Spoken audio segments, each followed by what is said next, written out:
CBSE words में आपका स्वागत है। इस वीडियो में हम क्लास 10 सोशल साइंस का सैम्पल क्वेश्चन पेपर डिस्कस करेंगे फॉर टर्म 2 एग्जामिनेशन। पिछली वीडियो में हमने जनरल इंस्ट्रक्शन देख लिया था और सेक्शन ए के जो क्वेश्चंस थे उन्हें डिस्कस कर लिया था। इस वीडियो में हम सेक्शन बी डिस्कस करेंगे जो कि आपके शॉर्ट आंसर टाइप क्वेश्चन है। हर क्वेश्चन 3 मार्क्स के हैं, टोटल 3 क्वेश्चन है। इस तरह से टोटल 9 मार्क्स हो गए। तो 6 वाला क्वेश्चन हम डिस्कस करते हैं। Why do most of the rural house hold still remain dependent on the informal sources of credit. तो आपने क्रेडिट के टाइप पढ़ा होगा चैप्टर में, तो वहाँ ये देखा होगा कि एक तो आपका इनफॉर्मल होता है, दूसरा आपका फॉर्मल होता है। फॉर्मल ज़्यादा अच्छा माना जाता है, इनफॉर्मल में बहुत सारी प्रॉब्लम है, बहुत सारी खराबियाँ हैं। तो यहाँ पर यह कह रहा है कि जो रूरल एरिया के अंदर रहने वाले लोग हैं, यानी गाँव देहात में जो रहने वाले लोग हैं, वो अभी भी इनफॉर्मल सोर्सेज पर डिपेंडेंट है, जबकि इसके अंदर बहुत सी खराबियाँ हैं, बहुत सी बुराई है। तो ऐसा क्यों है, इसका रीजन आपको बताना है। तो इसमें पहला रीजन है limited availability of the bank in the rural areas. अब बैंक क्या है, एक फॉर्मल सोर्स है क्रेडिट का। तो अगर बैंक की अवेलेबिलिटी लिमिटेड होगी, यानी बहुत कम बैंक होंगे, तो फिर लोगों को इनफॉर्मल की तरफ जाना पड़ेगा। तो एक रीजन तो ये हो गया। दूसरा रीजन है people in the rural areas face problem with regard to documentation. अब बैंक से लोन लेने के लिए, यानी फॉर्मल टाइप का लोन लेने के लिए आपको बहुत सारे डॉक्यूमेंट लगते हैं। अगर डॉक्यूमेंट की कमी है तब आपको लोन नहीं मिल पाएगा। तो जब फॉर्मल तरीके से आपको नहीं मिलेगा तो सीधी सी बात है आप इनफॉर्मल की तरफ जाओगे। तो एक रीज़न ये हो गया। तीसरा रीज़न है एब्सेंस ऑफ कोलेट्रल। कोलेट्रल क्या होता है, कोई ऐसी चीज़ जो आप गारंटी के तौर पर बैंक के सामने रखोगे। वो आपका मान लो घर हो सकता है, कोई ज़मीन हो सकती है, कोई गाड़ी हो सकती है, कि बैंक को भरोसा रहे कि हाँ आप लोन चुका सकते हो। तो वो जो चीज़ भी आपने एज अ कोलेट्रल बैंक के पास रखा है, जैसे आपके पास ज़मीन है तो उसके कागजात वगैरह बैंक के पास जमा करोगे कि इन केस अगर आप लोन ना चुका पाओ तो बैंक क्या करेगा, वो चीज़ जो आपने कोलेट्रल की तरह से प्रेजेंट की है उसको बेच के बैंक अपना पैसा वसूल लेगा।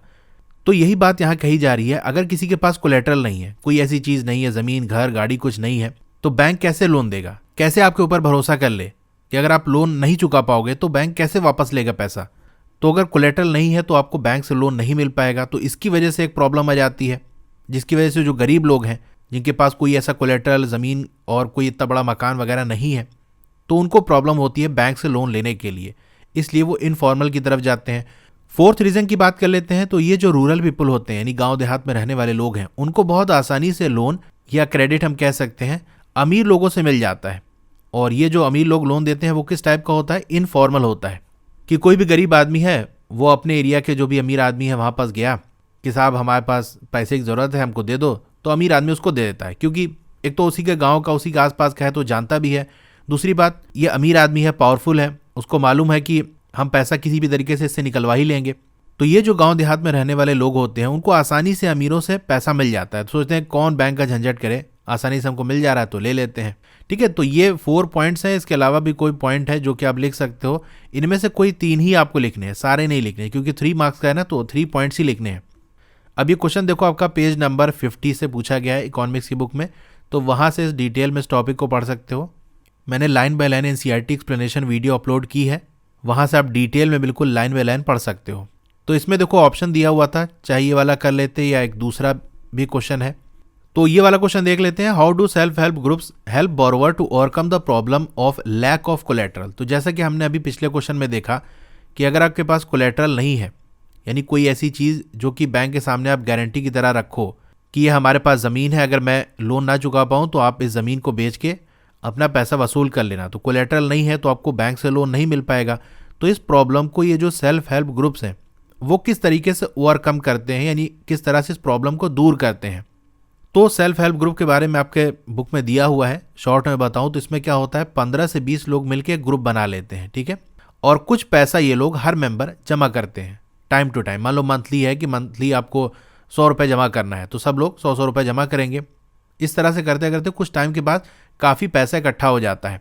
अब वो जो पैसा कलेक्ट हुआ है उसका इस्तेमाल किसी भी लोन, यानी उस मेंबर में किसी को भी लोन चाहिए तो वो जो पैसा कलेक्ट हुआ है उससे लोन दे दिया जाता है। ठीक है, तो ये इसका बैकग्राउंड हो गया। अब हम देखते हैं किस तरह से हेल्प करते हैं ये जो सेल्फ हेल्प ग्रुप्स हैं। अब जो लोग होते हैं, यानी इस ग्रुप के जो मेंबर होते हैं, उनको टाइमली लोन मिल जाता है, जब उनको चाहिए वो मिल जाता है अलग अलग पर्पज़ के लिए, और रीजनेबल इंटरेस्ट रेट पे भी। यानी जो इंटरेस्ट है, रेट है, वो बहुत ज़्यादा नहीं होता, ठीक ही ठाक रहता है, उस पर इनको लोन मिल जाता है। तो जैसे कि मैंने बताया, ये जो SHGs होते हैं सेल्फ हेल्प ग्रुप, ये रेगुलर रहते हैं अपनी सेविंग में, यानी कुछ पैसा रेगुलरली उसमें जमा करते रहते हैं इसके जो मेंबर हैं, जिसको यूज़ किया जाता है as a monetary help. Monetary मतलब पैसे से रिलेटेड, यानी किसी भी मेंबर को पैसे की ज़रूरत होती है तो उसकी मदद हो जाती है इसी सेविंग से जो जमा किया है लोगों ने। अब तीसरा पॉइंट है कि जो मेंबर्स होते हैं इस ग्रुप के, वो छोटे छोटे लोन ले सकते हैं विदाउट कोलेटरल, यानी किसी के पास कोलेटरल नहीं है तो भी उसको लोन मिल जाएगा जिस ज़रूरत के लिए भी उसको चाहिए।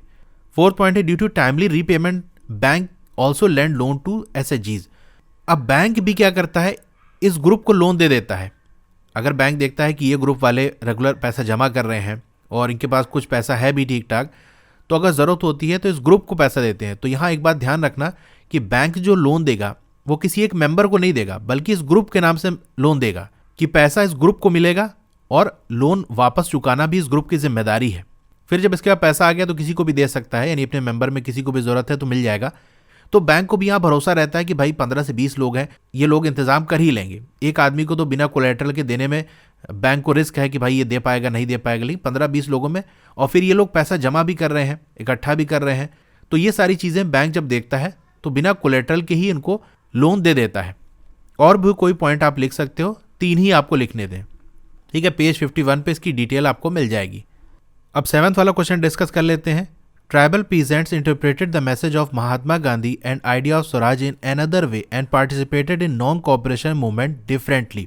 अब गांधी जी ने क्या किया था, आइडिया ऑफ स्वराज दिया था, यानी अपना राज आएगा, यानी अंग्रेजों को हम यहाँ से हटाएंगे और खुद से हम अपने देश में रूल करेंगे, तो ये एक आइडिया दिया था। दूसरा, नॉन कोऑपरेशन मूवमेंट स्टार्ट की थी। तो ये जो मूवमेंट थी और ये जो आइडिया था स्वराज का, इसको ये जो ट्राइबल पीजेंट थे यानी आदिवासी जो किसान थे, तो आइडिया ऑफ स्वराज के मैसेज को उन्होंने कुछ और ही मतलब निकाल लिया। गांधी जी ये चाह रहे थे कि हम नॉन कोऑपरेशन के जरिए स्वराज को लाएंगे, लेकिन ये जो ट्राइबल पीजेंट थे, आदिवासी किसान थे, इन्होंने कुछ और समझा कि भाई अपना राज आना चाहिए कैसे भी आए। तो ये लोग भी नॉन कोऑपरेशन मूवमेंट में पार्टिसिपेट किए थे, लेकिन जिस तरह से गांधी जी चाह रहे थे उस तरह से नहीं। इनको जो सही समझ में आया उन्होंने वो तरीका अपनाया। गांधी जी ये चाह रहे थे कि हम कोई अहिंसा नहीं करेंगे, कोई लड़ाई झगड़ा नहीं करेंगे और इस मूवमेंट को अपना आराम से चलाएंगे। लेकिन ये जो ट्राइबल पीजेंट्स थे, इन्होंने कहा ठीक है हम भी नॉन कोऑपरेशन मूवमेंट चलाएंगे, लेकिन तरीका हमारा होगा। तो उनका क्या तरीका था, क्या काम किया था, इसी को आपको पूरा एक्सप्लेन करना है इस आंसर में। तो ये जो क्वेश्चन आपका पूछा गया है वो नेशनलिज्म इन इंडिया वाले चैप्टर में जो आपका 2.2 वाला टॉपिक है, rebellion in the country side, उसका लास्ट पैराग्राफ देखोगे तो इसी स्टेटमेंट से वो पैराग्राफ स्टार्ट होता है और उसी की डिटेल आपको इस लाइन के नीचे मिल जाएगी।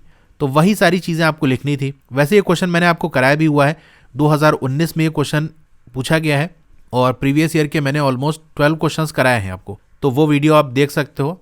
बहुत से क्वेश्चंस आपको वहाँ से प्रैक्टिस हो जाएंगे क्योंकि क्वेश्चन रिपीट होता है, इसलिए प्रीवियस ईयर के क्वेश्चंस इंपॉर्टेंट है। तो चलिए देखते हैं इसमें क्या है। पहला पॉइंट है spread of the militant guerrilla movement in the Gudem hill of Andhra Pradesh. अब मिलिटेंट गोरिल्ला मूवमेंट क्या होता है, यानी कैसी मूवमेंट होती है जो छुप के होती है, एक छोटी सी आर्मी बना ली जाती है और जो दुश्मन होता है उसके छुप के अटैक करते हैं। कहीं पर देखा कि जिससे लड़ाई है वो कम लोग हैं, तो ये आर्मी गई, हमला किया और छुप गए, तो ये गोरिल्ला मूवमेंट कहलाती है।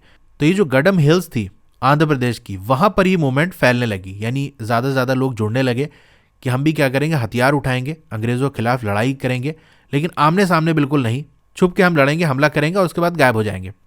सेकंड पॉइंट है they were against the colonial policies, यानी अंग्रेज जो पॉलिसी बना रहे थे, जो नियम कानून बना रहे थे, उसके खिलाफ थे ये ट्राइबल पीजेंट। अब जैसे एक एग्जाम्पल हम ले लेते हैं, उसी पैराग्राफ के अंदर ही डिटेल लिखी हुई है कि अंग्रेजों ने क्या किया था, जंगल का एक बहुत बड़ा हिस्सा उसको क्लोज कर दिया था, जहां पर ये जो ट्राइबल पीजेंट थे उनको अलाउ नहीं था, यानी कोई भी नहीं जा सकता था, सिर्फ अंग्रेज जिसे अलाउ करेंगे वही जा सकता था। अब जो ट्राइबल लोग हैं, आदिवासी लोग हैं, उनका तो जंगल से बहुत ज़्यादा लगाव होता है, अगर उन्हें जाने नहीं मिलेगा तो सीधी सी बात है ये तो बहुत उनके साथ गलत होगा। इस तरह से बहुत सारे काम उन्होंने किया अंग्रेज़ों ने, जिससे ये ट्राइबल पीजेंट इनके खिलाफ हो गए। अब इन ट्राइबल पीजेंट्स का जो लाइवलीहुड था उस पर इफेक्ट पड़ा, भाई जंगल में जाने नहीं दोगे तो सीधी सी बात है वहीं से खर्चा पानी चल रहा है उनका, जंगल से लकड़ी मिलती है उनको, फल मिलते हैं, ये सारी चीज़ें। और जो उनका ट्रेडिशनल राइट था, यानी उनकी जो परंपरा थी, जंगल से उनका जो लगाव था, उस पर एक तरह से हमला किया गया था और उनका जो अधिकार था वो नहीं दिया गया था। अब इन ट्राइबल पीजेंट्स के जो लीडर थे, जिनका नाम अलूरी सीताराम राजू था, वो इंस्पायर थे इस नॉन कोऑपरेशन मूवमेंट थे, यानी इस नॉन कोऑपरेशन मूवमेंट को एक तरह से वो सपोर्ट कर रहे थे और लोगों को कहते भी थे कि आप जैसा गांधी जी कह रहे हैं ना, खादी का कपड़ा पहनो, बाहर के कपड़ों को बाइकआउट करो और शराब वगैरह ना पियो, तो ये कहते थे कि हाँ ऐसा आपको करना चाहिए। लेकिन इनका जो मेथड था इस नॉन कॉपरेशन मूवमेंट को चलाने का वो थोड़ा अलग था। गांधी जी का क्या था कि हिंसा हम नहीं करेंगे, अहिंसा वाला, लेकिन इनका क्या था कि हम फोर्स का इस्तेमाल करेंगे, ताकत का इस्तेमाल करेंगे लिबरेट होने के लिए, यानी आज़ादी के लिए हम ताकत का इस्तेमाल करेंगे। तो जो रेबल्स थे, बागी लोग थे जो इनके साथ जुड़े थे अलूरी सीताराम राजू के साथ, उन्होंने पुलिस स्टेशन पर अटैक किया और गुरिल्ला वॉरफेयर यानी गुरिल्ला वाली लड़ाई लड़ी। जैसे कि मैंने बताया था कि छुप कर आके हमला करना और उसके बाद फिर गायब हो जाना, इस तरह से ये काम कर रहे थे ताकि स्वराज आ सके। तो गांधी जी भी चाह रहे थे कि अपना राज आना चाहिए, ये भी चाह रहे थे, लेकिन दोनों का तरीका अलग था। और भी कोई पॉइंट आप लिख सकते हो। 8th वाला क्वेश्चन देख लेते हैं। Examine the role of the political parties in a democratic country. तो ये क्वेश्चन भी मैंने आपको कराया है प्रीवियस ईयर में। एक क्वेश्चन ऐसा आया है कि पॉलिटिकल पार्टीज के रोल आप लिखो, और एक क्वेश्चन ऐसा भी आया है कि अपोजिशन पॉलिटिकल पार्टी का रोल लिखो। तो वो दोनों क्वेश्चन मैंने प्रीवियस ईयर वाले सेक्शन में कराए हैं, तो वो वीडियोस आप देख सकते हो। तो चलिए हम यहाँ पर देख लेते हैं। अब पार्टी क्या करती है, एक तो सरकार बनाती है और सरकार चलाती है। सीधी सी बात है, सरकार कौन चलाएगा, पार्टी चलाएगी। कोई पार्टी होगी वही तो रूल करेगी। अब जो पार्टीज हैं play a decisive role in making policies for the country, यानी कंट्री के लिए कौन से पॉलिसीज बनानी है, कौन सी फैसिलिटी लोगों को देनी है, क्या नियम कानून बनाने हैं, वो काम किसका होता है, पार्टी का होता है। और सबसे इंपॉर्टेंट रोल उस पार्टी का होता है जो कि इलेक्शन जीती होती है। They recruit leader and train them. ये क्या करते हैं, लीडर्स को रिक्रूट करते हैं, यानी एक तरह से कह सकते हो एडमिशन करते हैं, रिक्रूटमेंट करते हैं और उनको ट्रेन करते हैं। जैसे मान लो आपको किसी पार्टी से जोड़ना है तो आप क्या करोगे, उसके जाके कार्यकर्ता बन जाओगे, मेंबरशिप ले लोगे, फिर पार्टी के लिए काम करते रहोगे, बहुत सारी चीज़ें सीखते सीखते, ट्रेनिंग आपको मिलते मिलते एक तरह से फिर आप पार्टी में लीडर बन जाओगे। तो ये काम होता है पार्टी का कि ट्रेनिंग देती हैं लीडर्स को।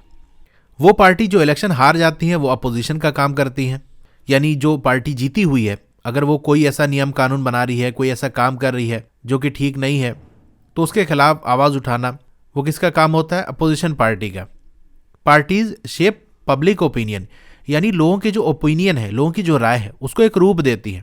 भाई लोग कोई चीज़ चाह रहे हैं, कोई डिमांड उठा रहे हैं, तो अक्सर देखते हो ना कोई पार्टी चली जाती है, पार्टी का कोई लीडर चला गया कि हाँ भाई आपकी क्या समस्या है। कभी कभी रूलिंग पार्टी वाले चले जाते हैं, कभी कभी अपोजिशन वाले चले जाते हैं, उनकी समस्या को सुन के फिर जाके वहाँ पार्लियामेंट के अंदर बात उठाते हैं कि लोगों की ये प्रॉब्लम है। ठीक है, इस तरह से लोगों की जो ओपिनियन है, लोगों की जो राय है उसको एक रूप दे देते हैं, यानी उनकी आवाज़ बन जाते हैं ये पार्टी के लोग। पार्टी की वजह से आम लोगों तक जो गवर्नमेंट की मशीनरी है और जो वेलफेयर स्कीम है वो मिल पाती है। यानी गवर्नमेंट जो काम कर रही है लोगों के लिए उसकी कैसे फैसिलिटी मिल सके, कोई भी वेलफेयर स्कीम है यानी ऐसी स्कीम जो कि लोगों के फ़ायदे के लिए है, अब उसके बारे में आम लोगों को कैसे पता चलेगा, तो पार्टी का काम होता है। खासतौर से पार्टी के जो कार्यकर्ता होते हैं वो इसको बताते हैं, नेता वगैरह भाषण में अपने बताते हैं कि भाई सरकार ने ये काम किया है और इस तरह से लोगों को फ़ायदा पहुंचाने की स्कीम लॉन्च की गई है, तो वहाँ से लोगों को पता चलता है। अब उस फ़ायदे को कैसे उठाएंगे उसकी जिम्मेदारी कार्यकर्ता लोगों पर होती है कि लोगों तक जाओ और जिसको ये फ़ायदा नहीं मिल पा रहा है, कोई प्रॉब्लम है, तो उसकी जाके आप हेल्प करो। तो ये सारा काम किसका होता है, पार्टी का। और भी कोई पॉइंट आप लिख सकते हो, कोई भी 3 पॉइंट इसके अंदर लिखना था। देखो ये सारी चीज़ें डिटेल में मैंने चैप्टर में एक्सप्लेन की हैं लाइन बाय लाइन, तो वहाँ से चैप्टर पढ़ोगे तो ज़्यादा चीज़ें क्लियर होंगी।